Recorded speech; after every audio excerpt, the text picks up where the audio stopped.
Hello बच्चा लोग, स्वागत है आप सभी का आपके यूट्यूब चैनल साइंस संग्रह में। तो आज आप आश्चर्य होंगे कि सर काव्य खंड लेकर के आ गए। तो जी हाँ, बिल्कुल, इसमें कोई दो राय नहीं है। हम आपके साथ अभी हैं उपस्थित काव्य खंड को लेकर। बिकॉज आपको पता होना चाहिए बच्चा लोग कि आपका जो सिलेबस है, ऑलरेडी मैंने सिलेबस के बारे में पहले ही बता दिया था। अगर बुक की हम बात करें, किताब की बात करें, पाठ्य पुस्तक की बात करें, तो उसमें दो भाग है, गद्य खंड का और एक काव्य खंड का। और गद्य खंड में आपका 14 लेसन है, 14 पाठ है, जिसमें हम लोग 8 पाठ तक पूरी तरह से कंप्लीट स्टडी कर चुके हैं, पूरी तरह से कंप्लीट स्टडी। अब हमारे पास बचे हैं बहुत सारे दिन और मात्र चैप्टर इसमें बचा है मात्र 5 गो और। ओके, 9, 10, 11, 12 एंड 13 और 14, 6 हो जाएगा ना, और 6 बचेगा। ओके, ये चीज़ ध्यान रखना है। 5 या 6 जो भी बचेंगे ये फाइनली बचेंगे। और अभी हमारे पास बहुत सारा समय है, लेकिन अब तक हम लोगों ने काव्य खंड का एक भी चैप्टर नहीं पढ़ा। सो प्लीज़ आज का ये क्लास तो पक्का ही इंपॉर्टेंट होने वाला है। कड़बक, क्या नाम है? कड़बक। पहला जो चैप्टर है आपका काव्य खंड का, उसका नाम है कड़बक। तो आज बहुत ही इंपॉर्टेंट क्लास है। जैसे बच्चा पार्टी ने आप लोगों ने 8 पाठ तक गद्य खंड का बहुत अच्छे से एक एक चीज़ों को क्लियर किया। सो प्लीज़ उसी तरह से काव्य खंड को भी अपने चुटकी में कर लेना है। ओके, तो प्लीज़ लास्ट तक हमारे साथ ज़रूर रहना होगा, बिकॉज आज का ये क्लास बहुत ही इंपॉर्टेंट है। और सबसे बड़ी चीज़ ये है कि अगर आपने अभी तक हमारे चैनल को सब्सक्राइब नहीं किया है तो प्लीज़, ये आपका चैनल है, खुद के चैनल को अगर सब्सक्राइब नहीं करोगे तो ये अच्छी बात नहीं है। सो प्लीज़ आप अपने चैनल को सब्सक्राइब जरूर कर लीजिए और बगल के बेल आइकन को जरूर क्लिक कर लीजिए। ओके, और ऑल नोटिफिकेशन ऑन कर लीजिए। और प्लीज़ अभी तक लाइक नहीं किया हो तो लाइक कर दो, चूँकि आज का सेशन बहुत ही ज़बरदस्त। सोचो कि सर आज प्रश्न उत्तर भी करवाएंगे और क्या क्या करवाएंगे। मैं आपको बता देता हूँ कि मैं इसमें आपकी एक एक लाइन का अर्थ भी क्लियर करवाने वाला हूँ। पहले आपको मैं काव्य खंड का कड़बक का जो भी पंक्तियाँ है उसको पढ़ा देता हूँ। पढ़ाने के बाद इसी क्लास में अभी जस्ट तुरंत थोड़ी ही देर बाद हम लोग इसका क्वेश्चन आंसर आसानी से करेंगे और आपके माइंड में सारे आंसर इतने ईजी से जाएंगे ना मन गदगद हो जाएगा आपका। बिल्कुल ही टेंशन लेने को नहीं, ठीक है ना। तो चलिए लास्ट तक जरूर बने रहिएगा। तो पहले हम लोग लेखक का इंट्रोडक्शन कर लेते हैं। जैसा कि आप देख रहे हो कड़बक, ठीक है ना।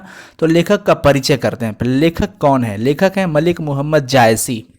लेखक साहब का नाम है मलिक मोहम्मद जायसी, ठीक है ना। ध्यान रखना, जन्म इनका 15वीं सदी उत्तरार्ध हुआ था। अनुमानतः एक समय लगाया गया है 1492 का, पाठ्य पुस्तक के आधार पर मैं आपको बता रहा हूँ। और निधन जो हुआ है, निधन का मतलब होता है मृत्यु। बच्चा लोग बहुत मजा आएगा, बस रहना है लास्ट तक, ठीक है ना। अनुमानतः 1548। ओके, निवास स्थान अगर इनकी बात की जाए तो जायस, कब्र अमेठी, उत्तर प्रदेश। इसमें तो विशेष कुछ समझने की चीज़ें हैं नहीं, ठीक है ना। पिता इनके थे मलिक शेख ममरेज, यानी कि मलिक राजे अशरफ उनका नाम था। ओके, इनके गुरु थे सूफी संत शेख मोहिदी और सैयद अशरफ जहांगीर। टेंशन नहीं लेना है सर ये सब नाम कैसे याद होंगे। अरे जैसे याद होता है वैसे याद होगा। प्रैक्टिस हम करवाएंगे, आपको याद नहीं करना है। प्रैक्टिस इतना हम करवा देंगे ना कि आप देखते ही एकदम सही बता दोगे। ओके, वृत्ति की बात करते हैं कि ये बचपन में बेचारे अनाथ हो गए थे, साधु और फकीरों के साथ भटकते रहते। इनका बचपन इसी तरह से बीत गया, ठीक है ना। और अगर इनकी व्यक्तित्व की अगर हम बात करते हैं बच्चा पार्टी, तो चेचक बीमारी आपको पता होना चाहिए पहले से। ऑलरेडी आप जानते हो चेचक बीमारी होती है, जिसके कारण वो क्या होता है, स्किन पे बहुत सारे दाग वगैरह आ जाते हैं। तो चेचक के कारण रूपहीन हो गए थे, मतलब इनका चेहरा थोड़ा सा अजीब सा हो गया था। यूँ माने तो बिगड़ गया है, लेकिन इस चीज़ को निगेटिव नहीं लेना है, मैं इसके बारे में बहुत अच्छा से बताऊंगा। बाईं आँख और कान से वंचित, इनके एक ही आँख काम करते थे, मतलब बायां आँख नहीं था और कान भी नहीं था, ठीक है ना।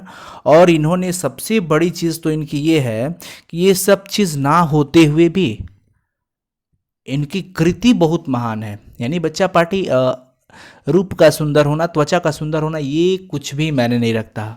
ये तो बिल्कुल ही मायने नहीं रखता है। रूप सुंदर हो, व्यवहार कुरूप हो, क्या मतलब निकलता है। इसलिए आदमी का विचार सुंदर होना चाहिए, मन सुंदर होना चाहिए, कर्म सुंदर होना चाहिए। रूप और त्वचा सुंदर होने से कोई फायदा नहीं है, उसका कोई मतलब ही नहीं बनता। ओके, पद्मावत, अभी पद्मावत मूवी कुछ दिन पहले ही रिलीज हुआ था। कौन कौन देखा है? पद्मावत इन्हीं की लेखनी है, ध्यान रखना। पद्मावत जो है इन्हीं की लेखनी है, जिसमें आप देख रहे हो कि मैंने यहाँ पे पॉइंट आउट किया कि चित्तौड़ के राजा थे रतन सेन और सिंघल द्वीप की राजकुमारी थी पद्मावती। इन दोनों की प्रेम कथा ही लिखी गई है पद्मावत में। आप ये चीज़ें याद रखना। ओके, तो ये इनकी लेखनी है बहुत ही ज़बरदस्त। अखरावट, आखिरी कलाम, चित्ररेखा, कहरानामा, मसला, ये सारी कृति इन्हीं की लिखी हुई है। किनकी? किनकी? जायसी जी की। जायसी जी का पूरा नाम क्या था? मलिक मोहम्मद जायसी, जैसा कि बच्चा पार्टी आप यहाँ पे देख रहे हो। क्लियर हुआ? तो लेखक का परिचय इतना काफ़ी है। काफ़ी क्या है, मैंने आपको सारा चीज़ें बता दिया। ये बड़े ही प्रेम पीर के कवि थे, ठीक है ना, प्रेम पीर के कवि थे, प्रेम पीर के कवि।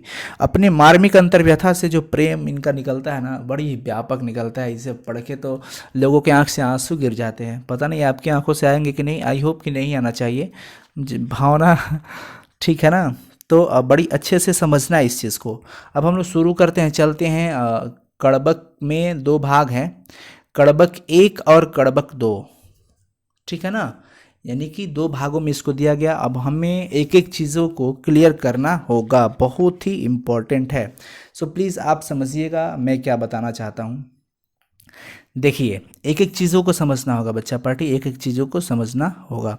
यहाँ पे दिखाई दे रहा है ना, एडजस्ट करेंगे, एकदम लास्ट तक क्लास को देखना है। और बीच में तो क्लास बिल्कुल नहीं मिस करना है। मैं बार बार ये बात नहीं बोलूँगा, बस अभी ज़रूर आपको बता रहा हूँ कि बीच में क्लास छोड़ना नहीं है। अगर आपको अच्छा मार्क्स लाना है एग्ज़ाम में, अच्छे से जानकारी प्राप्त करना है और एक आदर्श स्टूडेंट होना है तो देखिए, आप यहाँ पे देख रहे हो ऐसे पंक्तियाँ है बहुत सारी, मैं आपको दिखा रहा हूँ, देखा ना। फिर यहाँ पे 2 है, कोई घबराने की ज़रूरत नहीं है, मैं हूँ ना आपके साथ।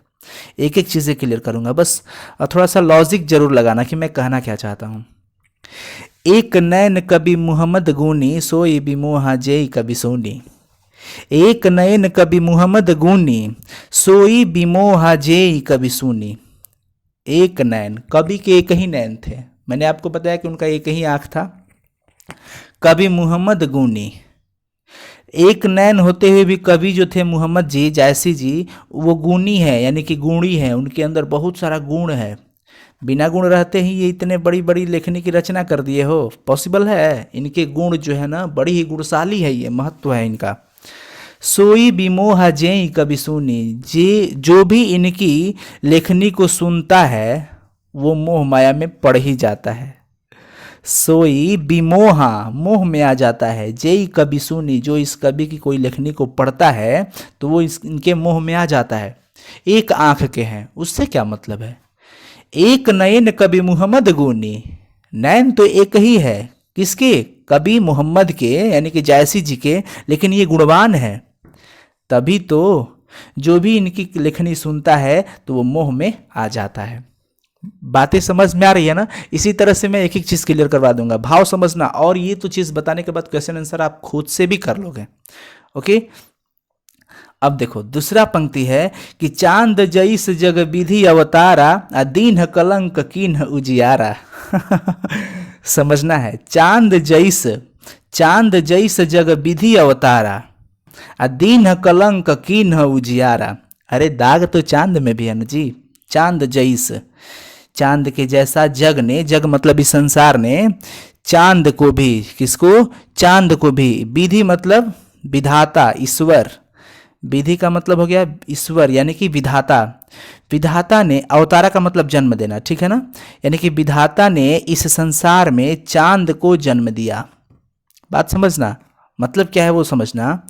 विधाता ने इस जगत में, संसार में चांद जैसे को, यानी कि चांद को अवतार दिया, यानी कि जन्म दिया। दीन कलंक कीन्ह उजियारा, लेकिन उसमें भी कलंक लगा दिया। दाग है ना, चंद्रमा में दाग है, लेकिन दाग रहते हुए भी वो उजियारा है। वो सारे संसार को प्रकाशमान कर देता है। अरे दाग तो चंद्रमा में भी है, पर उस दाग को कौन याद रखता है? उस चंद्रमा की प्रकाश के आगे उस काले धब्बे का कोई महत्व ही नहीं, कोई मोल ही नहीं। इस प्रकार जो भी मानव है, जिसके अंदर बहुत सारे गुण है, वो गुणवान है, तो उसके अंदर एक आध जो भी अवगुण भी है, अगर कुछ दोष भी है, तो उसका कोई मोल नहीं रहता। लेखक अपने आप को एक आत्मविश्वास लेते हैं कि अरे दाग तो चंद्रमा में भी है, मेरे जैसे लोगों में दाग हुआ तो क्या हुआ, चेचक बीमारी हुई तो क्या हुई, एक आंख नहीं है तो क्या हुआ? क्या चंद्रमा में दाग है तो चंद्रमा का कोई महत्व नहीं? बिल्कुल महत्व है। उसी प्रकार से मेरे में भी दाग है तो मेरा महत्व है। देखो ये समाज के लिए कितनी बड़ी चेतना है, समझ पा रहे हो ना बच्चा पार्टी। सो प्लीज इस चीज को समझो एक एक चीज को करके कि चांद जैसे जगह विधि अवतारा दीन कलंक कीन उजियारा। इस विधाता ने इस जगत में, इस संसार में चांद को भी जन्म दिया, लेकिन उसमें भी कलंक दे दिया है, लेकिन फिर भी वो उजियारा है, प्रकाशमान किया है पूरे संसार को, उसका बहुत ही महत्व है। अगला है कि जग सूझा एक ही नैनाहा ऊ आसुक असनखैन माहा। ध्यान समझना, बड़ी ही इंपॉर्टेंट है, बहुत ही इंपॉर्टेंट। क्या है कि जग सूझा एक ही नैनाहा ऊ आसुक अस नखतन माहा। ठीक है ना, बड़ी ध्यान से समझना इसको। कहते हैं लेखक जी कि वो एक ही नैन से सबको देखते हैं। जग सूझा, पूरे जग को समझ गए। एक ही नैनाहा, एक ही नैन से वे पूरे जगत को समझ रहे हैं, देख रहे हैं, यानी कि वो समदर्शी है। एक ही आंख से, एक ही नजर से सबको देखना, समदर्शी है। उआ सुक अस नखहिन माह नखतन माह। जिस प्रकार से पूरे तारा में, अगर तारों के पूरे परिवार में देखा जाए तो तारा बहुत सारे अनगिनत दिखाई देते हैं, लेकिन उसी में एक तारा होता है शुक्र, जिसकी रोशनी से लोग उसे पहचान लेते हैं कि देखो वही शुक्र तारा है, वही शुक्र तारा है। यानी पूरे ताराओं के समूह में से उस तारा को निकाल लेते हैं जो शुक्र होता है। उसी प्रकार से यहाँ पर लेखक कहते हैं कि पूरे मानव में, पूरे मानव जाति में मुझे भी एक अलग निखार देना था, मैंने दे दिया है। इसे भी लोग मुझे ढूंढ सकते हैं मेरी लेखनी से। जग सुझा एक ही नैनाहा, मैं पूरे जगत को समझ लिया एक ही नैन से। समझ पा रहे हो ना, कह रहे हैं कि मैं पूरे जगत को समझ लिया, सूझबूझ कर लिया, जान लिया एक ही नैन से। मैं एक ही आंख से सबको एक समान देखता हूं। जिस प्रकार कि जैसे तारों के समूह में से एक शुक्र तारा को भी निकाला जा सकता है। समझना, बहुत मजा आएगा, बहुत ही इंपॉर्टेंट भी है। चलते हैं अगला है कि जौ लही अबही डाभ न होई तौ लही सुगंध बसाई न सोई। ध्यान से, बहुत ही इंपॉर्टेंट है। हम लोग रामायण नहीं पढ़ रहे हैं, ध्यान देना कि जौ लही अम्बही डाभ न होई तौ लही सुगंध बसाई न सोई। कहते हैं जैसे आम का फल है, आम के फल में जैसे आंठ होता है ना, आंठी बोलते हैं, आंठली भी बोलते हैं बहुत लोग भोजपुरी में, तो आंठी बोलते हैं, आंठी। तो डाभ, जब तक उसमें वो आंठी नहीं पड़ता है तब तक उसके मिठास में सुगंध नहीं आता है। यानी कि फल के अंदर भी वो एक दोष है, आंठी का पड़ना, तभी तो उसमें सुगंध आता है। यानी कि सुगंध आने के लिए वो आंठी का आना बहुत ही जरूरी है, डाभ का होना बहुत ही जरूरी है। यानी कि किसी भी व्यक्ति को निखरना है, उसमें गुण होना है, तो जब तक उसमें दोष नहीं होगा तब तक उसका कोई गुण नहीं होगा। वाह रे वाह, कितना अच्छा लेखक ने लिखा है, वाकई में ये बहुत ही तारीफ के काबिल है जी। जौ लही अम्बही डाभ न होई, जौल नहीं का मतलब जब तक, डाभ का मतलब कि आम का नुकीलापन। डाभ का मतलब क्या होता है, आम का नुकीलापन, यानी कि फूटती हुई मंजरी को हम लोग बोलते हैं डाभ। जौ नहीं, जब तक। अम्बही का मतलब क्या हो गया, आम में। ध्यान से समझना कि जब तक आम में वो नुकीलापन नहीं आएगा, यानी कि आंठ नहीं आएगा, तब तक सुगंध बसाई न सोई, उसके अंदर सुगंध आने वाला नहीं है। यानी सुगंध आने के लिए उसको वो आंठ का पड़ना उसमें बहुत ही जरूरी है। ठीक है ना। तो एक व्यक्ति की निखार करने के लिए, एक व्यक्ति की पहचान होने के लिए, उसके अंदर गुणवान होने के लिए, भाई गुण आने के लिए दोष भी रहता है। चलो अगला देखते हैं कि कीन्ह समुद्र पानी जौ खारा, कीन्ह समुद्र पानी जौ खारा तो अति भय वसूझ अपारा। समुद्र के पानी तो खारा है, दोष है उसमें, लेकिन फिर भी वो इतना विशाल है कि वो असूझ है, कोई उसको समझ नहीं पाता, आर पार नहीं देख सकता है, अपारा, पार भी नहीं कर सकता, देख भी नहीं सकता। आर पार देखना का मतलब वो पार वाली बात हुई, बात समझ रहे हो ना, विशेषता समझो, भाव क्या है कि कीन्ह समुद्र पानी जौ खारा। विशेषता ये है कि वो अब तक असूझ है, इतना विशाल है, इतना विशाल है कि वो किसी के समझ के बस की बात ही नहीं। तो ये विशेषता हो गई। अगर दोष की बात करें तो उसका पानी खारा है, यानी कि पानी खारा है, समुद्र इतना विशाल है फिर भी उसमें एक दोष पड़ा है, क्या, खारा पानी। तो हर अच्छे चीजों में कुछ न कुछ दोष होता है। लेखक इस पंक्ति से सब यही बताना चाहते हैं। आगे की बातें हैं कि जौ सुमेरु त्रिशूल विनाशा भा कंचन गिरिलाग आकाशा।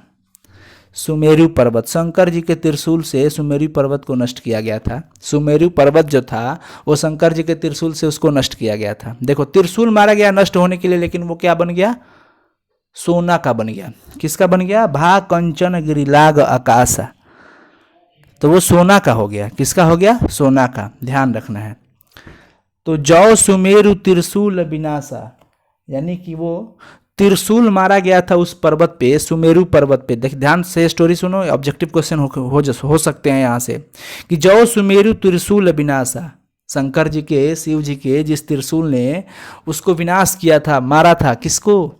सुमेरु पर्वत को। और वही सुमेरु पर्वत जो है कंचन गिर याग लाग आकाशा, वो जो है एकदम चमकने लगा, सोने का बन गया। कंचन किसका बन गया? सोने का बन गया।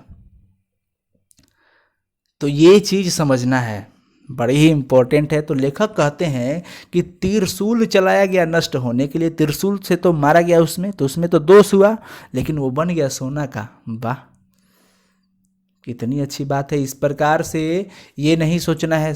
देखो, संगति की अगर हम बात करें, यहाँ पे बात करें अगर संगति की, तो दुर्जन के साथ रहकर भी श्रेष्ठता मिल जाती है। ध्यान रखना है। कभी कभी सज्जन लोग दुर्जन के साथ रहकर भी उसको श्रेष्ठता दे देते हैं। त्रिशूल मारा गया, त्रिशूल का काम क्या है? किसी चीज़ को नष्ट करना, लेकिन वो तो सोना का बना दिया।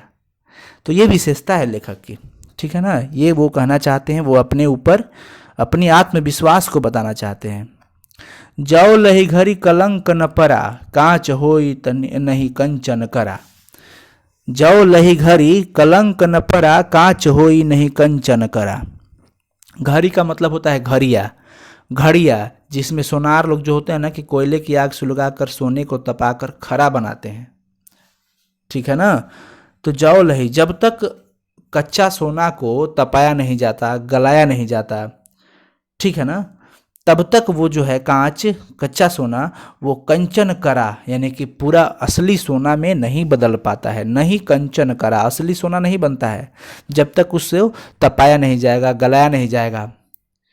तो उसी प्रकार सोने को देखो, अच्छा बनाना हो, असली बनाना हो, तो उसको ताप की जरूरत पड़ी, उसको गर्मी की जरूरत पड़ी, उसे जलाया गया, तपाया गया, गलाया गया। उसी प्रकार से आदमी को गुणवान होना है, अब सफल होना है, बहुत आगे जाना है, तो उसे भी कई सारे संघर्ष झेलने पड़ेंगे। उसे भी तपाया जाएगा, तपेंगे, उसे भी जलाया जाएगा, जलेंगे। बात समझो, यानी बहुत सारी परेशानियों का सामना करना है। कच्चे सोने को अच्छे असली सोने में चमकने के लिए, बनने के लिए उसे भी तपना पड़ता है। जिस प्रकार कुम्हार मिट्टी को तपाता है, तभी तो वो घड़ा या फिर मिट्टी की कोई चीज़ें पक्की बन पाती है। तो उसी प्रकार हमें भी जो भी हैं, हम सबको आगे बढ़ने के लिए, सफल होने के लिए किसकी ज़रूरत पड़ेगी? तपने की ज़रूरत पड़ेगी। हमें संघर्ष से नहीं डरना चाहिए। लेखक यही कह रहे हैं। लेखक का कहने का मतलब यही है कि जौ लही घरी कलंक न परा, यानी कि जब तक, जौ लही का मतलब होता है जब तक, घड़ी कलंक न पड़ा, उस घड़िया के अंदर कोयला, कलंक का मतलब यहाँ पे क्या हुआ? कोयला। कलंक का मतलब यहाँ पर क्या होगा? कोयला। ध्यान रखो। तो जब तक उस घड़िया के अंदर कोयला डालकर कांच यानी कि कच्चा सोना को नहीं गर्म करेंगे, तब तक वो पका हुआ असली कंचन यानी सोना नहीं बन सकता। यानी उसे भी तपाने की जरूरत पड़ती है। एक नयन जस दर्पण औ तेहि निर्मल भाव, सब रूपवत गही मुख जो वही कई चाऊ। मतलब क्या है? लेखक कहते हैं, ध्यान से सुनो, एकदम बिल्कुल इंपॉर्टेंट है, क्लास मिस नहीं करना है बच्चा पार्टी बीच में, एकदम लास्ट तक रहो। एक नयन जस दर्पण, कहते हैं वो अपनी आँख को, अपनी एक आँख को तुलना जो करते हैं वो दर्पण से करते हैं। दर्पण मतलब आईना हो गया। एक नयन जस दर्पण अवतेही निर्मल भाव, अवतेही निर्मल भाव, निर्मल का मतलब हुआ साफ, मैल से मुक्त, ठीक है ना। सब रूपवत गही मुख जो वही कई चाऊ, मतलब हुआ कि लेखक कहते हैं कि जिस प्रकार से आईना में कोई अपना रूप देखता है तो रूप उसका स्वच्छ और बिल्कुल ही क्या निर्मल दिखाई देता है, उसी प्रकार से मेरी आँख है। इस आँख में कोई भी अपने आप को देखेगा तो वो स्वच्छ और निर्मल ही पाएगा। पारदर्शिता है इस आँख में, यानी कि मैं इस आँख से सबको एक समान देखता हूँ। यानी वो अपने आँख को दर्पण से तुलना करते हैं। किससे तुलना करते हैं? दर्पण से। कौन? लेखक। ये क्वेश्चन पूछा जा सकता है कि कवि ने अपनी एक आँख की तुलना दर्पण से क्यों की? तो कहेंगे कि जिस प्रकार से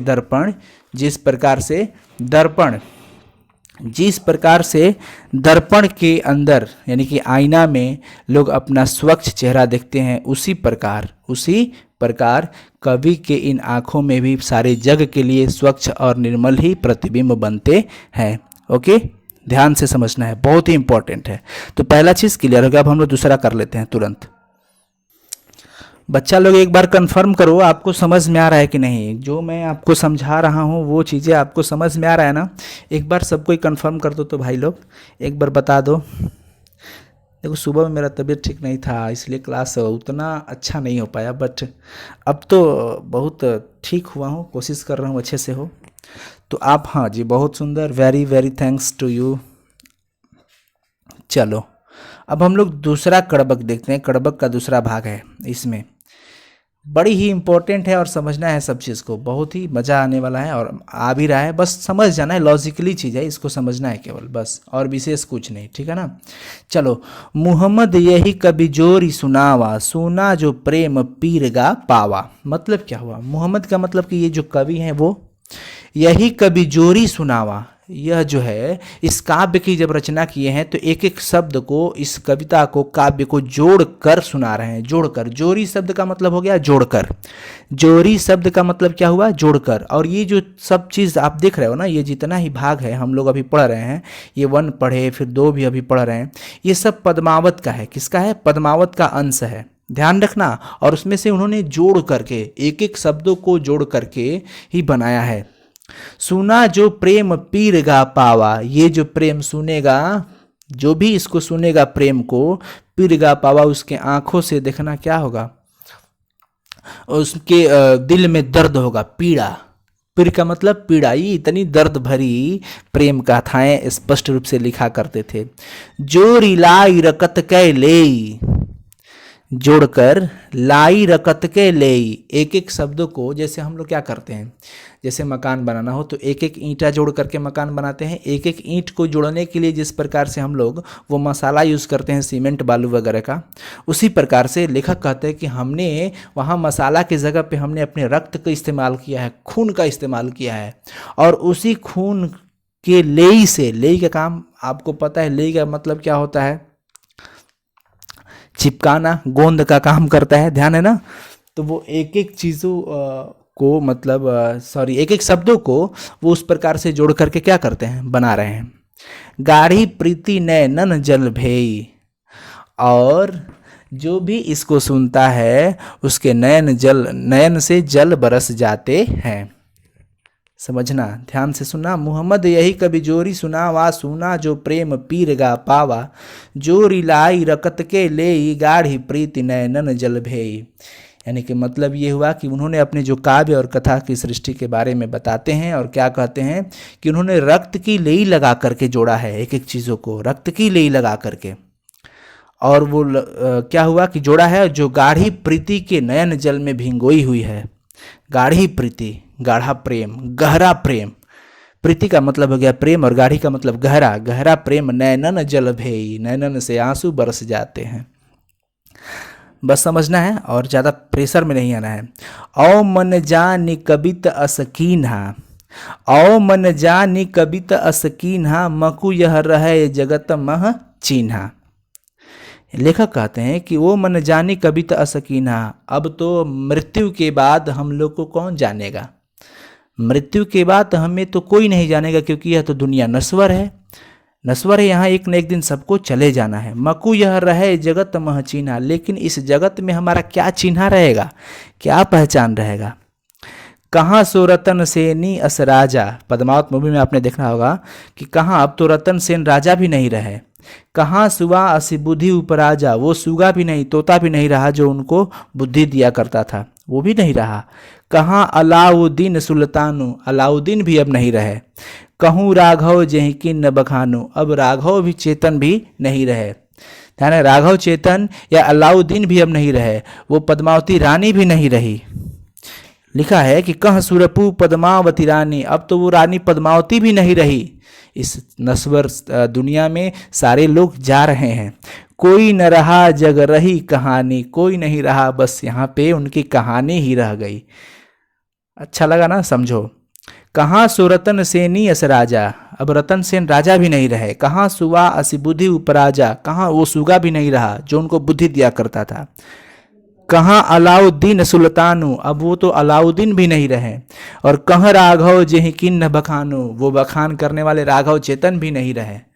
ये सब नश्वर दुनिया में विलीन हो गए, मृत्यु को पार कर गए। कहाँ सुरपु पद्मावती रानी, कितनी सुंदर रूपवती वो पद्मावती रानी भी अब नहीं रही। कोई न रहा जग रही कहानी, इस जगत में कोई नहीं रहा, बस उनकी कहानी ही रह गई। बात समझ में आ रहा है ना? वही बात कर रहे हैं कि लेखक का कहना है कि यहाँ पर वही रहेगा जो हमारा किया हुआ रहेगा, तो हमें अपने कर्म से ही यहाँ पे निखार छोड़कर जाना है। ठीक है ना? और अंततः देखिए कितनी अच्छी बात उन्होंने कहा कि धनी सो पुरखु जस कीरति जासु। धनी सो, ध्यान से, बड़ी ध्यान से सुनो, कि धनी सो पुरखु जस कीरति जासु, अब फूल मरे पे मरे न बासु। धनी सो पुरखु जस कीर्ति जासु, फूल मरे पे मरे न बासु का मतलब क्या हुआ कि जिस प्रकार फूल मुरझा जाते हैं, फूल नश्वर हो जाते हैं, लेकिन उसकी सुगंध नहीं जाती है। फूल तो मर जाते हैं पर उसकी सुगंध नहीं जाती, उसी प्रकार इंसान भी नश्वर है, मर जाएगा, लेकिन उसकी कृति ही उसका मान बढ़ाएगी, उसकी पहचान देगी। यानी इस पृथ्वी पर देखो बहुत सारे लोग अमर हो गए, अमरत्व को प्रदान कर गए। क्यों? क्योंकि वो मरे नहीं हैं, मृत्यु तो बस उनका मृत शरीर हुआ है, लेकिन उसकी कृति, उनके गुणगान यहाँ पर आज भी गाए जाते हैं। तो कर्म से ही हमारा अब यहाँ पे पहचान होगा, कृति से ही हमारा पहचान होगा।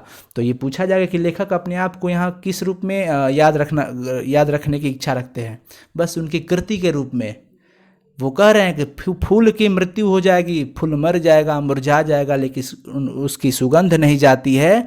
उसी प्रकार से बच्चा लोग यहाँ पर मृत शरीर, यहाँ पर जो भी है उसका शरीर तो मृत हो जाएगा, लेकिन उसकी कृति ही वर्षों वर्षों तक, युग युगांतर तक, जन्मों जन्मों तक गाई जाती है। ठीक है ना? देखो यहाँ पे कहते हैं केई न जगत जस बेचा, केई न लीन जस मोल, जो यह पढ़े कहानी हम संवरै दुई बोल। कहते हैं कि इस जगत में किसी का किया हुआ कोई बेच नहीं सकता। तरक्की, कृति, जस, आप जस करेंगे तो आपका ना बेचा जा सकता है ना कीना जा सकता है, जो करेगा उसी के नाम रहेगा। लीन जस मोल, उसका मोल वही जानेगा जो करेगा और उसी को वो मिलेगा। जो यह पढ़े कहानी हम संवरै दुई बोल, और जो यह हमारी कहानी को पढ़ेगा वही उसे दो शब्दों में स्मरण करेगा, याद करेगा उसे। बात समझ में आ गया? तो ये आपका कड़बक का भाग 1 और भाग 2 खत्म। और बच्चा लोग अब तुरंत हम लोग अब क्वेश्चन आंसर इस पाठ का कर लेते हैं, ज़्यादा समय ना लेते हुए।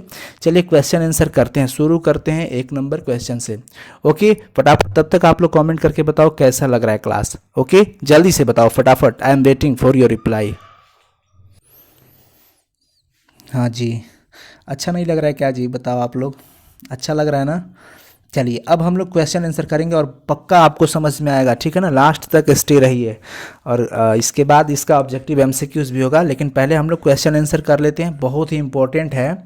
और जैसा कि आपको स्टोरी तो समझ में आ ही गया है और वो चीज़ें बहुत ही ईजी है। देखो पहला क्वेश्चन है कि कवि ने अपनी एक आंख की तुलना दर्पण से क्यों की है। मैं अभी आपको थोड़ी देर पहले समझाया, और इसे आप अपने शब्दों में लिखना। कोई जरूर नहीं कि मैं यहाँ पे जो उत्तर लिखा हूँ ना इसी को लिख देना, कॉपी कर देना, ऐसा कुछ नहीं है। इसको भी लिख सकते हो आप, और इस चीज़ को समझ करके आप अपने शब्दों में भी लिख सकते हो।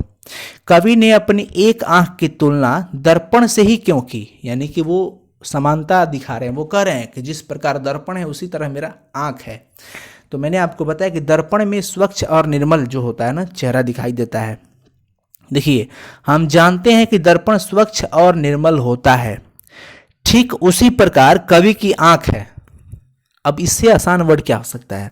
अब इतना तो आपको जरूर समझना पड़ेगा। अब कहोगे कि सर ये किताबी भाषा है, ये सब किताबी भाषा नहीं है। और अगर किताब में वो लैंग्वेज है तो आपको समझना पड़ेगा। इससे समझने से पीछे नहीं भाग सकते, छुटकारा नहीं। हाँ, आप समझो, उसको याद करो।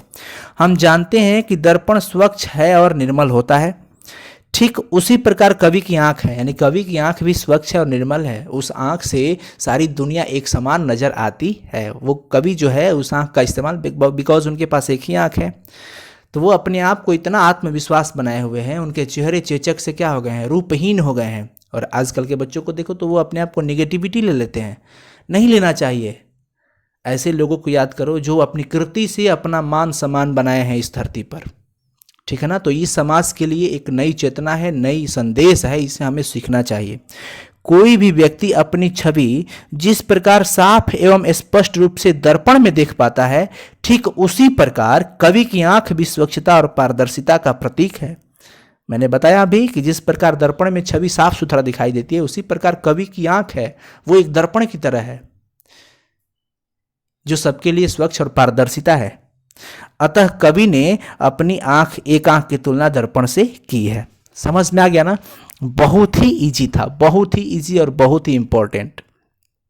ठीक है, चलो, तो बहुत सुंदर। फिर से बता दे, क्या मैंने बताया ना कि कवि जो है वो आंख की तुलना किससे कर रहे हैं? दर्पण से। क्यों कर रहे हैं? बिकॉज जिस प्रकार दर्पण जो होता है, दर्पण, आईना के सामने आप खड़े होके जाओ, आप आईना के सामने खड़े हो जाओ तो देखो सारी चीज़ें नज़र आ जाएंगी। मतलब जो आपके चेहरे पे होगा वो सारा चीज़ वो बता देगा। यानी आईना कभी झूठ नहीं बोलता।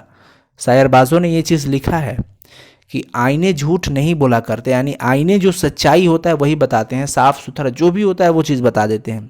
ठीक उसी प्रकार से कवि यानी लेखक की जो आँख है वो भी आईना से कम नहीं है, क्योंकि आईने की तरह वो भी स्वच्छ और पारदर्शिता चेहरा दिखाता है, छवि दिखाता है। क्लियर? अब चलते हैं क्वेश्चन नंबर 2 पर। क्वेश्चन नंबर 2 में देखो बहुत ही इंपॉर्टेंट है, बहुत ही यूजफुल है कि पहले कड़बक, पहले और दूसरे कड़बक, मैंने आपको बताया कि कड़बक भाग 1 था और 2 था, ठीक है ना। तो पहले कड़बक में कलंक शब्द का यूज हुआ था, कांच का और कंचन।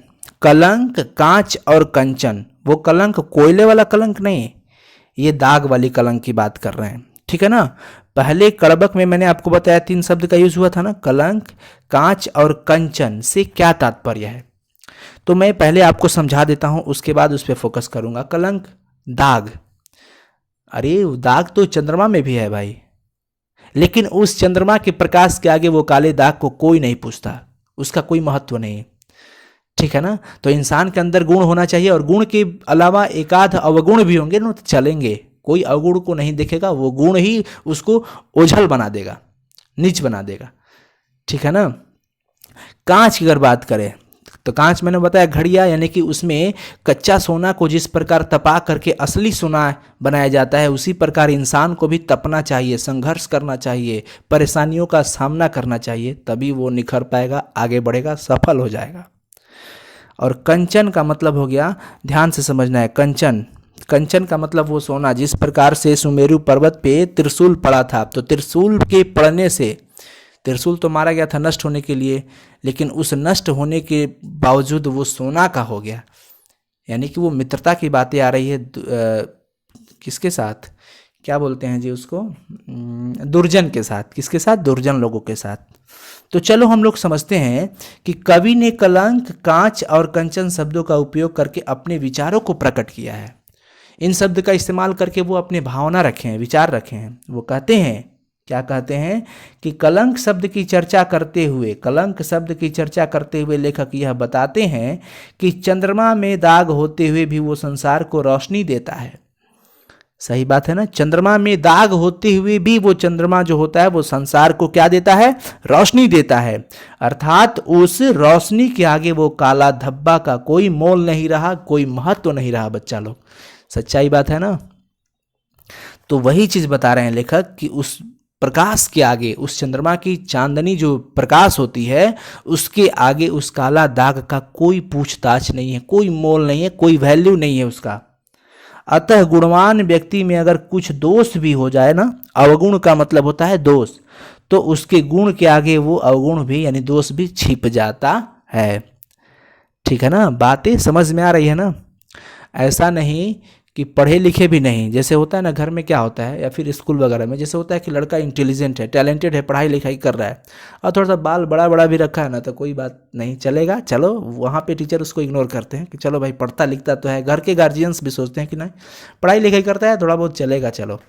लेकिन अगर मैंने बाल को ही नहीं, बहुत सारी बातें होती है, इस बात को बुरा नहीं मानेंगे, बस समझाने के व्यू से मैं आपको बता रहा हूँ। लेकिन अगर पढ़ोगे भी नहीं और बालें भी बहुत बड़ी बड़ी करके चलोगे तो घर के लोगों को तो फिर गुस्सा आएगा ही, और कहेंगे कि एक तो ये पढ़ता नहीं और ऊपर से ये लोफर की तरह स्टाइल करके चल रहा है, दे दनादन।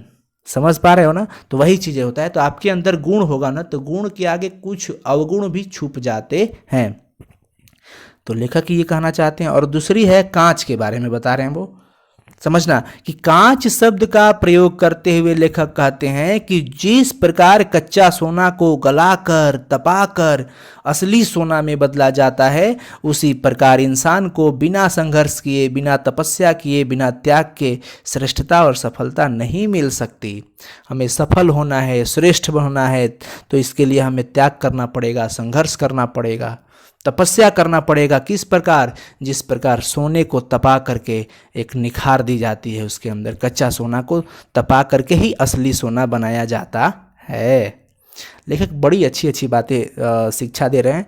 तो आप लोग और हम सबको सीखना चाहिए इन सारी बातों से। ऐसा नहीं कि केवल हमें ही नहीं, केवल आपको ही नहीं, हम सबको सीखना चाहिए। और कंचन शब्द का जहां तक रहा सवाल, तो कंचन शब्द का प्रयोग करते हुए लेखक यह कहते हैं कि जैसे शंकर के त्रिशूल द्वारा नष्ट किए जाने पर सुमेरु पर्वत सोने का हो गया। बताओ, शंकर के त्रिशूल द्वारा उसे नष्ट किया गया, लेकिन वो पर्वत कैसा हो गया? सोने का हो गया। वैसे ही सज्जनों की संगति से, सज्जनों अच्छे लोगों की संगति मित्रता से दुर्जन भी श्रेष्ठमान बन जाता है। तो अगर वो दुष्ट व्यक्ति भी होगा और दुष्ट होगा और वो अच्छे लोगों के साथ रहता होगा, तो धीरे धीरे उसकी दुष्टता खत्म हो जाएगी और वो श्रेष्ठ बन जाएगा। जिस प्रकार वो त्रिशूल जो है वो उस पे नष्ट के लिए प्रहार किया गया था, किसके लिए? सुमेरु पर्वत पर, लेकिन वो सोना हो गया। उसी प्रकार से दुष्ट व्यक्ति भी एक सज्जन बन सकता है, एक सोना की तरह पहचान बना सकता है। कब? जब उसकी संगति सज्जनों से हो, अच्छे लोगों से हो। समझ में आ गया ना? तो ये बहुत ही इजी है, आप इसे बढ़िया से समझ सकते हो। एक बार पढ़ लेना तीनों, इसलिए मैंने तीनों वर्ड को अलग अलग एक्सप्लेन कर दिया। ठीक है, अब चलते क्वेश्चन नंबर 3 पे बच्चा लोग, कि पहले कड़बक में व्यंजित जायसी ने, जायसी क्या है? जायसी वो लेखक साहब हैं, इनका नाम ही क्या था? मैंने आपको बताया कि नाम उनका क्या था, बता दो, बताओ तो सब कोई फटाफट से बताओ, बहुत लोग को याद नहीं होगा। चलो हम बता देते हैं, मलिक मोहम्मद जायसी, मलिक मोहम्मद जायसी, ध्यान रखना। तो पहले कड़बक में जो जायसी जी हैं वो अपने आत्मविश्वास का परिचय दे रहे हैं, लेकिन इस परिचय को हमें अपने शब्दों में देना है। वो किस प्रकार से अपना आत्म परिचय का दे रहे हैं उसे हमें बताना होगा। तो मैं आपको तो बता दिया, वो खुद को देखो इतना स्ट्रांग मानते हैं, कहते हैं कि हमारे ठीक है एक आँख नहीं है, मैं एक ही आँख का हूँ, लेकिन मैं उस चंद्रमा से कम नहीं हूँ, उस सागर से कम नहीं हूँ, उस सुमेरु पर्वत से कम नहीं हूँ। ठीक है ना? तो वो चीज़ें मैं, देखो मैं बता रहा हूँ आपको, मैं अपने शब्दों में लिखा और आप भी इसे इस्तेमाल करें। क्या है वो चीज़ समझना है। देखो थोड़ा सा एडजस्ट करना होगा स्क्रीन के साथ, बिकॉज टाइपिंग थोड़ा सा उसका जो रेशियो होता है नहीं मिल पाया है आज। पहले कड़बक में कवि अपने आत्मविश्वास को दर्शाया है। पहले कड़बक में, कड़बक पहले की बात हो रही है, उसमें कवि ने क्या, उसमें प्रेम की कथाएं नहीं बताई है। दो भाग है, उस पहले में आत्मविश्वास बताए हैं और दूसरे में वो प्रेम की बातें बताए हैं। पहले कड़बक में कवि अपने आत्मविश्वास को दर्शाया है। कवि का एक ही आंख है, ये तो आपको पता है, और वो याद नहीं होगा, बिल्कुल से याद होना चाहिए। ये समझने की बात है, आप खुद से लिखोगे। वो चेचक के कारण रूपहीन है, उनकी जो सुंदरता है वो नहीं है, बिकॉज उनके चेहरे पे और वो दाग हो चुका है। लेकिन रूप का और एक आंख के न होने से इंसान का महत्व कम नहीं हो जाता। सही बात है ना? रूप गोरा है, रूप गोरा है और काम किसी मतलब का नहीं, विचार एकदम गंदा है, मन बिल्कुल ही गंदा है, तो उस रूप का क्या महत्व है? उस रूप को अलमीरा में कहीं रख देने से अच्छा हो जाएगा, वो अलमीरा में रखा ही रह, तख्ते पे पड़ा ही रह जाएगा वो सुंदरता। सुंदरता का कोई मोल नहीं। काम सुंदर हो, मन सुंदर हो, विचार सुंदर हो, वही सबसे बड़ी चीज़ें होती है। मैंने यहाँ पे लिखा एक चीज़ कि एक आंख के न होने से और रूपहीन होने से इंसान का महत्व कम नहीं हो जाता। कवि दृढ़ आत्मविश्वास के साथ कहते हैं, कवि की जो आत्मविश्वास है बिल्कुल ही एकदम स्ट्रांग है। वो कहते हैं कि दाग तो चंद्रमा में भी है, फिर भी वो सारा जग को प्रकाशित करता है। कितनी अच्छी बात बताया कवि ने कि दाग तो उसमें भी है, यानी हर अच्छे काम करने वालों में कुछ न कुछ दोष होता है, हर गुणवान में कुछ न कुछ दोष होता है। मान लो कि इंसान में दोष नहीं होगा तो फिर वो तो ईश्वर का रूप ले लेगा, और ये पॉसिबल नहीं है कि इंसान ईश्वर हो, ठीक है ना। गलती तो, मिस्टेक तो इंसान से ही होता है, दोष तो इसमें जरूर पाया जाएगा। तो कहते हैं लेखक ये बताना चाहते हैं कि जब चंद्रमा इतना ये है तो दाग तो उसमें भी होगा, जो पूरे जगत को, पूरे संसार को अपने प्रकाश में डुबो दिया है। दाग तो चंद्रमा में भी है, फिर भी वो सारा जग को प्रकाशित करता है। त्रिशूल तो सुमेरु पर्वत को लगे थे, फिर भी वह सोने का हो गया। बताओ, पर्वत को त्रिशूल लगा था, उसे तो बिल्कुल नष्ट हो जाना चाहिए था, लेकिन वो तो सोने का हो गया। पानी तो समुद्र का खारा होता है, फिर भी वो किसी के समझ से बाहर होता है, असूझ और अपार होता है। अतः ऐसा नहीं है कि कुछ अवगुण होने के कारण सारे गुण खत्म हो जाते हैं, बिल्कुल ऐसा नहीं हो जाता है। आपके अंदर बहुत सारे मेरिट है और कुछ डिमेरिट की वजह से आप तौहीन हो जाइएगा, बिल्कुल नहीं। आपका बहुत महत्व रहेगा, क्योंकि आपके अंदर क्वालिटी, मेरिट की संख्या ज़्यादा है, मेरिट बहुत है। डिमेरिट एक आध होंगे तो वो छिप जाएगा।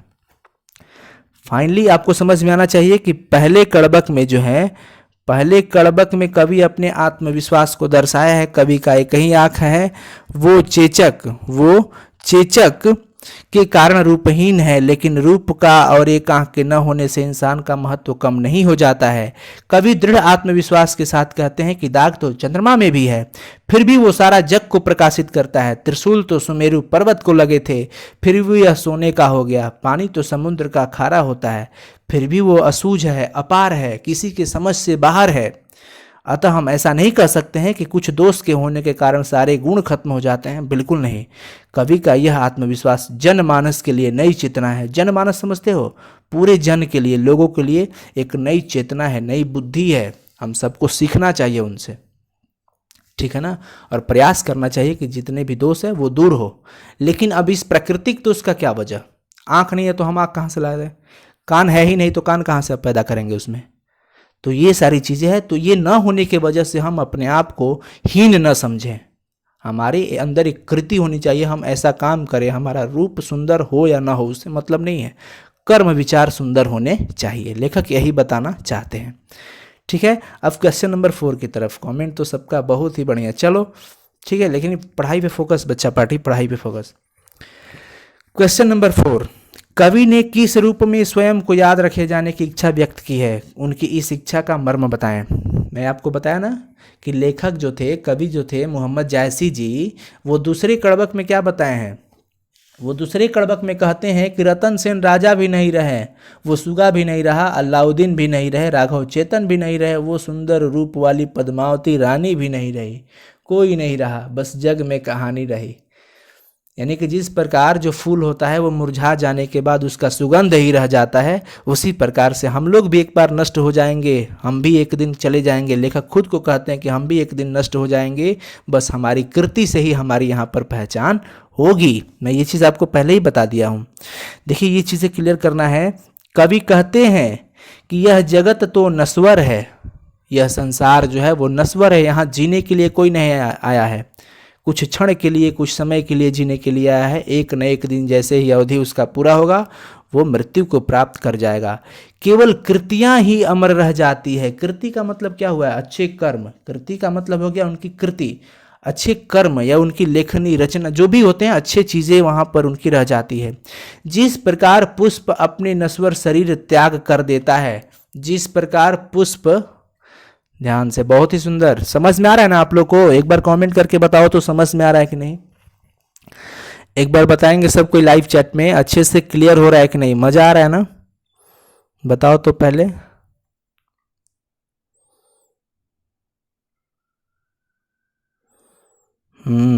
चलो जी, बहुत बढ़िया, ध्यान से सुनोगे बहुत अच्छा लगेगा और अच्छी बातें वास्तव में है, बहुत ही बढ़िया है।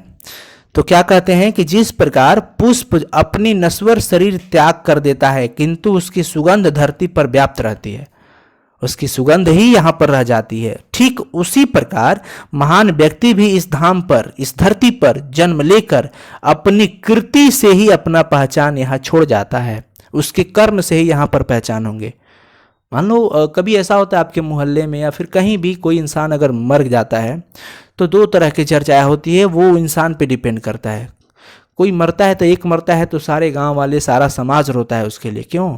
क्योंकि उन्होंने ऐसा काम किया कि नहीं भाई वो तो बड़ा अच्छा ही आदमी था, मर गया बेचारा, बड़ी भला आदमी था वो, जो भी होता है। और एक क्या होता है, मारो मर गया तो बड़ी अच्छा हुआ, पूरे गांव को डमाडोल करके रखा था। तो देखो दो चीज़ें हुई, चर्चा तो दोनों में हुए, लेकिन पॉजिटिव और निगेटिव। निगेटिव चर्चाएं कब हुई? वो सारी बातें कृति पे डिपेंड करता है, वो कर्मों पे डिपेंड करता है। वो दूसरे भाई साहब ऐसा कर्म किए होंगे जो गांव को डमाडोल करके रखे होंगे, गांव में तबाही मचा के रखे होंगे, चोरी करते होंगे, पियकड़ी करके किसी को मारते होंगे, गाली गलौज, कुछ भी ऐसा कर्म करते होंगे, तभी ना लोग खुश हैं कि चलो वो चला गया तो बढ़िया हुआ कि कम से कम इतने लोगों को शांति तो हुई। अब बताओ, ये सारी चीज़ें कर्म पे डिपेंड करता है। तो लेखक ये कहते हैं कि उसी प्रकार महान व्यक्ति जो होता है, महान व्यक्ति की बात हो रही है, इस धाम पर, धरती जो है यह धाम है, इसी धाम पे हमें सारे कर्म करने हैं और इसका फल भी यहीं पे भोगना है, ध्यान रखना है। इस धाम पर जन्म लेकर अपनी कृति से ही अपना पहचान यहाँ छोड़ जाना है। यहतः कवि भी अपनी कृति से ही अपने को याद रखे जाने की इच्छा व्यक्त की है। कवि भी यही कहते हैं कि हमको भी बस ये दुनिया एक न एक दिन ज़रूर याद रखेगी। क्यों? क्योंकि हमारी कृति ही ऐसी है, हम अपना कृति करके जाते हैं ताकि हमारा यहाँ पे शरीर नहीं रहेगा, शरीर तो मृत हो जाएगा, लेकिन हमारी कृति, हमारी कहानी यहाँ पर रहेगी जिससे दुनिया हमको याद करेगी। तो लेखक इसी रूप में अपने को याद रखे की इच्छा व्यक्त किए हैं। समझ में आ गया ना? बहुत ही ईजी वे में आंसर दिया हूँ, बहुत ही ईजी है। ओके और आप लोग इसका नोट्स जरूर बनाते चलना, ठीक है ना? और एक एक चीज़ों पे क्लियर इसलिए करना है ताकि आपके पाठ से अंदर से भी ऑब्जेक्टिव क्वेश्चन पूछे जाएंगे। बिकॉज मिशन है 90% अक्रॉस, पार कर जाना है इस बार, कुछ भी हो जाए जी जान लगा देना है मेहनत करके। अब यहाँ पे आपको दिखाई दे रहा है, थोड़ा सा एडजस्ट करना, आज रेशियो गड़बड़ हो गया था। भाव स्पष्ट करें, देख पा रहे हो ना? भाव स्पष्ट करना है, भाव स्पष्ट करना है। मैं छोटा ही कर लेता हूँ, उससे बढ़िया है। तो भाव क्या स्पष्ट करना है? पंक्ति है कि जौ लही अम्बही डाभ न होई, तौ लही सुगंध बसाई न सोई।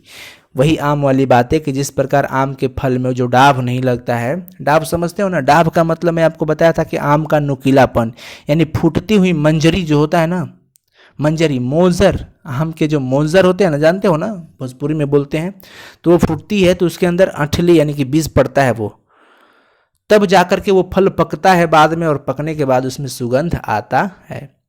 यानी सुगंध के साथ साथ उसमें एक दोष आ गया डाभ का। तो हर व्यक्ति में वो दोष रहेगा, लेकिन जब तक दोष नहीं रहेगा तब तक उसके अंदर निखार नहीं होगा। गलती शब्द हुआ तभी तो सही बना, नीचे शब्द बना होगा तभी तो ऊपर बना होगा, नहीं बना होगा तो हाँ भी बना होगा। यानी हर विपरीत दो अर्थ जरूर बने होंगे, ठीक है ना?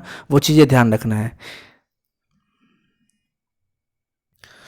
तो चलो बच्चा लोग इस चीज़ को समझना है। तो यही है कि प्रस्तुत पंक्तियाँ, जब भी भाव स्पष्ट करना हो तो पहले वो बातें हम लोग को लिखना होता है कि प्रस्तुत पंक्तियाँ मलिद मोहम्मद जायसी द्वारा रचित कड़बक 1 से ली गई है। ध्यान रखना, कवि इस पंक्ति के माध्यम से कहना चाहते हैं कि जिस प्रकार आम में सुगंध आने के लिए डाभ युक्त मंजरियों का निकलना जरूरी होता है, उसी प्रकार बिना दोष के पुरुष में गरिमा नहीं आती। जब तक दोष नहीं होगा तो दोष दूर कैसे होगा? आदमी का एक पहचान निखरेगा कैसे? उस पुरुष में गरिमा आने के लिए उसमें दोष का होना बहुत ही जरूरी है। और ये सारी चीज़ें मैंने आपको बता दिया, तो समझ में आ गया। फिर हम चले आगे, चलते हैं अगला क्वेश्चन की तरफ। आप खुद से भी समझ सकते हो, बट मैं यहाँ पे बता देता हूँ, नहीं तो कई बच्चे बोलेंगे सर ने छोड़ दिया। रकत के लई का क्या अर्थ है? रकत के लेई, रक्त, रकत का मतलब होता है रक्त, और रक्त का मतलब हो गया खून, और लेई का मतलब मैंने आपको बताया वो गोंद। यानी कि जिस प्रकार से एक एक ईंट से मकान खड़ा होता है वो मसाला का इस्तेमाल करके, सीमेंट बालू का, उसी प्रकार से एक एक शब्दों से यहाँ पर लेखक ने उसको शब्दों को जोड़ करके, और उसके लिए रक्त की लेई यानी कि खून तक बहाना, मतलब समझो भाव है वहाँ उनका। कवि इस पंक्ति के माध्यम से यह कहना चाहते हैं कि वे अपने काव्य को रक्त की लेई लगाकर जोड़ा है, जो गाढ़ी प्रेम की नयन जल से भींगी हुई है। प्रीति मतलब प्रेम हुआ, अर्थात इस काव्य को लेखक ने अपने कलेजे के खून से रचा है। मैंने बताया ना, वो बड़ी ही भावपूर्वक ये प्रेम कथाएं लिखा करते थे, जिसको पढ़ोगे तो एकदम अंदर से पीड़ा, मतलब वो एकदम दिल को छू जाने वाली बातें होगी। रकत के लिए का मतलब खून का गोंद, समझ में आया ना। तो ये सिंपल सी चीज़ें हैं, इसको आप अपने शब्दों में और चाहो तो ज़रूरत के हिसाब से बड़ा कर सकते हो, चूँकि स्टोरी आपको अच्छे से समझ में आ ही गया। ओके, तो वो चीज़ें आपको क्लियर करना है। अब क्वेश्चन नंबर 7 है, 7 पे हम चलते हैं कि मुहम्मद यही कभी जोरी सुनावा, यहाँ कवि ने जोरी शब्द का प्रयोग किस अर्थ में किया है। और मैं आपको शुरू में ही बताया कि जोरी शब्द का अर्थ हुआ जोड़कर। क्या हुआ? जोड़कर। जैसे मकान को बनाने में, दीवार को खड़ा करने में एक एक ईंट को जोड़ करके वो खड़ा किया गया, तो यहाँ पर भी इस काव्य को रचना करने के लिए कवि ने उस शब्दों को जोड़ा है। और जोड़ने के लिए किस लेई का इस्तेमाल किया है? तो रक्त की लेई का। भाव समझना है कवि का। कवि ने यहाँ जोरी शब्द का प्रयोग जोड़कर के अर्थ में किया है। किस अर्थ में किया है? जोड़कर के अर्थ में किया है। इस पंक्ति के माध्यम से कवि यह बताना चाहते हैं कि वो इस कथा को जोड़कर सुनाया है। वैसे भी ये पद्मावत का एक अंश है। पद्मावत बहुत बड़ी वो चीज़ है, आपको पता होना चाहिए, ठीक है ना। तो उसमें से एक एक पंक्तियां इन्होंने निकाला है। जिसने भी इसे सुना है उसे प्रेम की पीड़ा का अनुभव हुआ है। मैंने आपको पता है कि इनकी लेखनी मतलब प्रेम वाली जो भी पढ़े ना, तो वो बिल्कुल अंदर तक दिल को छू जाती है और वास्तव में बड़ी ही दर्द फील होता है। तुम लोग को नहीं ना हो रहा? ध्यान रखना, इस प्रेम के जाल में ज़्यादा नहीं पड़ने को। माँ पापा परिवार का प्रेम काफ़ी है, उसी को संभालो। चलो क्वेश्चन नंबर 8 की तरफ चलते हैं। दूसरे कड़बक का भाव सौंदर्य स्पष्ट करें। और दूसरे आप तो खुद से भी कर सकते हो वो चीज़। दूसरा जो कड़बक का भाव था, जो प्रेम कथा है उसमें थी, वही चीज़ें हैं, मैं पढ़ के बता देता हूँ। वैसे ऑलरेडी मैं बता चुका हूँ आपको, आप उसे बड़ी अच्छे से कर सकते हो। दूसरे कड़बक में कवि अपने काव्य और उसकी कथा सृष्टि के बारे में हमें बताते हैं। वे कहते हैं कि उन्होंने इसे रक्त की लेई लगाकर जोड़ा है, जो गहरी प्रेम के नयन जल से भींगी हुई है।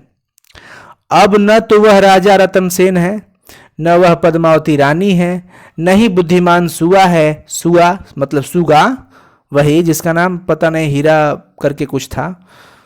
और न ही राघव चेतन या अलाउद्दीन है। कोई नहीं है, इनमें आज कोई नहीं रहा, किंतु उनके यश के रूप में, उनके याद के रूप में कहानी रह गई है। फूल झड़कर नष्ट हो जाता है पर उसकी खुशबू रह जाती है। तो कवि यह कहना चाहते हैं कि एक दिन वह भी नहीं रहेगा, खुद को कहते हैं कि एक दिन वो भी नहीं रहेंगे, पर उनकी कृति यहाँ पर सुगंध की तरह पीछे ही रह जाएगी। वो निकल जाएंगे लेकिन इस पृथ्वी पर, इस धरा पर धरा ही रह जाएगा। क्या? उनकी कृति, यही बताए हैं लेखक, ठीक है ना। अब फाइनली बहुत बच्चे एकदम बेचैन हो रहे, सर लंबा हो रहा है क्लास। लंबा नहीं हो रहा है बच्चा लोग, आपको समझा रहे हैं। कम से कम अगर क्लास में आप इंस्टीट्यूट में होते तो 1 आवर का क्लास होता, 45 तो जरूर होता। सो लगभग वही है। लास्ट क्वेश्चन है, 9 नंबर क्वेश्चन, लास्ट है यही। व्याख्या करे।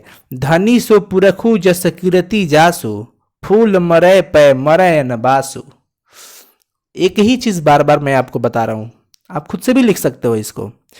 तो पहले आपको वो काम करना ही पड़ेगा कि प्रस्तुत पंक्तियां दिस दैट द्वारा, दिस दैट कविता से या जहां से ली गई है वो चीजें आपको करना ही पड़ेगा, उसमें कोई दो राय नहीं है। प्रस्तुत पंक्तियां मलिक मोहम्मद जायसी द्वारा रचित कड़बक 2 से ली गई है। कहते हैं कि जिस प्रकार पुष्प अपने नश्वर शरीर त्याग कर देता है, किंतु उसकी सुगंध धरती पर व्याप्त रहती है। कहते हैं कि धनी सो पुरखू जस कीरति जासु, फूल मरे पर मरे न बासु। फूल मर जाते हैं पर उनके सुगंध रह जाते हैं। उसी प्रकार से जो बुद्धिमान होते हैं, जो तेजस्वी होते हैं, जो महान व्यक्ति होते हैं उनकी कृति ही यहाँ पर रहती है।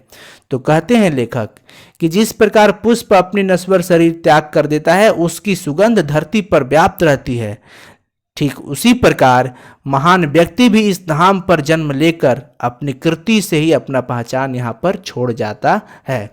तो बच्चा लोग, आज का क्लास थोड़ा सा तो लंबा जरूर हुआ, पर आपकी ये पूरी चैप्टर खत्म हो गई। और नेक्स्ट क्लास में मैं आपको इसका सारांश बता दूंगा, और उसके बाद ऑब्जेक्टिव एमसीक्यूज जो कि कल ही होगा। सो प्लीज़ ये जरूर बताना कि आज का क्लास कैसा लगा, समझ में आया कि नहीं। ओके, और प्लीज़ लाइक कर देना वीडियोस को और शेयर जरूर करो। और अगर आप चैनल पे नए हो तो प्लीज़ सब्सक्राइब भी कर लेना। और सुबह का 9 बजे का क्लास, कल से थ्योरी आगे बढ़ेगा, और शाम 4 बजे का क्लास इंग्लिश का, और रात 9:30 बजे का क्लास डेली ज्वाइन कीजिए, मिस न करें। इस बार मिशन 90% प्लस का है, किसी भी तरह से इस मिशन में कामयाब होना ही है। Thank you so much guys, thank you so much बच्चा लोग, thank you so much and love you all. Good night sweet dreams and good morning in advance. जरूर कमेंट करके बता देना कि कैसा रहा क्लास। ओके, मैं इंतज़ार करूंगा आप सबके कमेंट का।